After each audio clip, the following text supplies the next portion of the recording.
Speciali përshëndetje diri për Brendon dhe Shaklina, për fëmijët e Agron Dodës. Ju urojmë që ditë të lumtura Zotit të Koftë. Përshëndetje doni të Koftë Zotit familjarisht.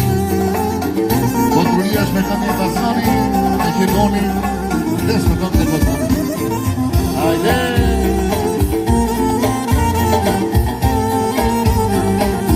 Ja Shagoni!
She